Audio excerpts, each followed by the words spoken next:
Nous allons écouter à présent notre collègue Marie-Noëlle Gibelli. Merci, Monsieur le Président. Monsieur le Ministre, Madame, Messieurs les conseillers du gouvernement, ministres, chers collègues, chers compatriotes et chers résidents. Partout dans le monde, la Covid-19 a provoqué des bouleversements. Le 19 mars 2020, nous étions déjà réunis dans cet hémicycle pour une séance publique extraordinaire en lien avec la crise Covid-19.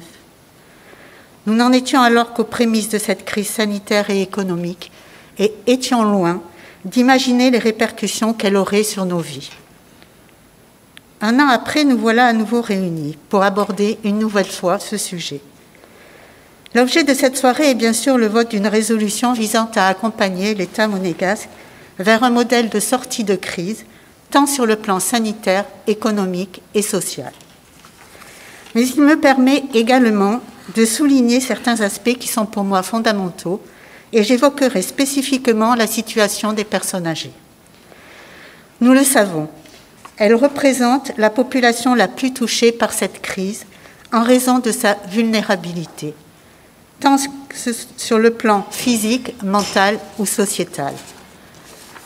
Si nous avons pu être confrontés à certaines périodes d'incompréhension, notamment lorsque ces personnes fragiles ont été isolées de leur famille, je dois saluer la manière dont les EHPAD ont géré et gèrent cette situation, et aussi la capacité d'adaptation dont Monaco a su faire et fait preuve par rapport à d'autres pays. Je constate avec satisfaction que la Principauté a adopté une stratégie différenciée de celle de la France en ce qui concerne les visites dans les EHPAD. Cette mesure a permis et permet de maintenir un lien indispensable entre les résidents et leurs familles. Depuis peu, la politique de vaccination pour les plus de 75 ans, puis les plus de 65 ans, est mise en œuvre. Il fallait protéger nos aînés en priorité et c'est désormais chose faite. Merci. Mais il faut aujourd'hui aller plus loin. Mon collègue Christophe Robineau a développé le sujet de la vaccination de manière générale. Je n'y reviendrai donc pas. Mais je me joins à ses propos et j'espère que nous serons très prochainement en mesure de proposer la vaccination à l'ensemble de la population. Pour en revenir à nos aînés, il est nécessaire qu'une prise en charge adaptée à leur situation se poursuive au fil du temps, à la fois pour ceux qui résident bien sûr dans les établissements spécialisés ou encore pour ceux qui sont suivis médicalement à leur domicile ou ceux qui vivent naturellement chez eux. Car cette crise a également des conséquences psychologiques sur la population et plus particulièrement sur les personnes les plus vulnérables, qu'il s'agisse, comme l'a dit ma collègue Nathalie Amorati-Blanc, sur les femmes victimes de violences, comme l'a dit mon collègue Marc Mourou, sur les jeunes privés de tout loisir, mais aussi pour ces personnes âgées qui sont coupées de tout lien social.